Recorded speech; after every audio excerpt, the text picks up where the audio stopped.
தமிழகத்தின் மின்சாரம் மற்றும் சட்டத்துறை அமைச்சர் திரு சிடிஆர் நிர்மல்குமார் அவர்கள் மதுரையில் 16/5/2026 செய்தியாளருக்கு பேட்டி அளிச்சிருக்காங்க. மிக முக்கியமான தகவல் நேற்று வெளியாகிருக்கு.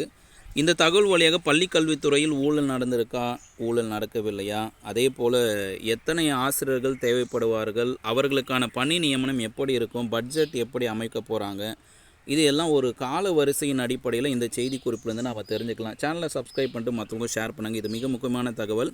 2006 திமுக ஆட்சியில் மின்சாரத்துறையின் அழிவு காலமாக ஆரம்பித்தது. 2001 காலகட்டத்தில் கிட்டத்தட்ட 1,45,000 பேர் பணிபுரிந்த இத்துறையில் தற்போது வேலைவாய்ப்பு பாதியாக குறைந்துள்ளது.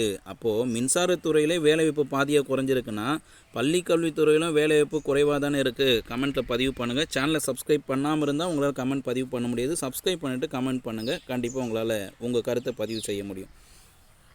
இப்போ அடுத்து இங்கே என்ன கேள்வி வந்திருக்குன்னா, மாண்புமிகு முதலமைச்சர் அவர்கள் தேர்தலுக்கு முன்பாக அனைத்து வாக்குறுதிகளும் 100% நிறைவேற்றப்படும், அதில் எந்த மாற்று கருத்தும் கிடையாது, தற்போது தான் துறைகள் ஒதுக்கீடு செய்யப்பட்டுள்ளது.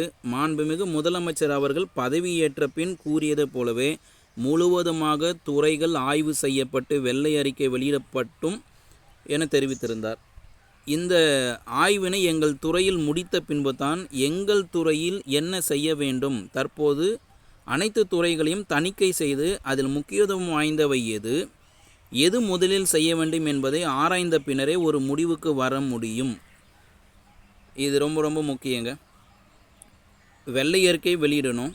இப்போதைக்கே வந்திருக்கிற அமைச்சர்கள் எல்லாம் அவங்களுக்கு ஒதுக்கப்பட்ட துறையில் ஒரு தணிக்கை செய்து அதில் வெள்ளை அறிக்கை வெளியிடணும். அந்த வெள்ளை அறிக்கை வெளியிட்ட பிறகு அதில் எது முக்கியத்துவம் வாய்ந்தது, எது முதலில் செய்ய வேண்டும் என்ற ஆராய்ச்சி செஞ்சுட்டு அதன் பிறகு தான் முடிவுக்கு வர முடியுன்றாங்க.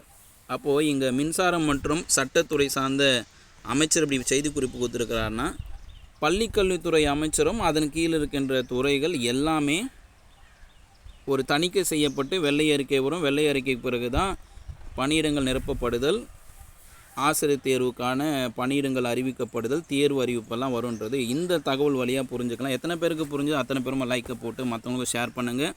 உண்மை தகவலை மற்றவங்களுக்கு ஷேர் பண்ணுறதுல என்றைக்குமே தயங்காதீங்க.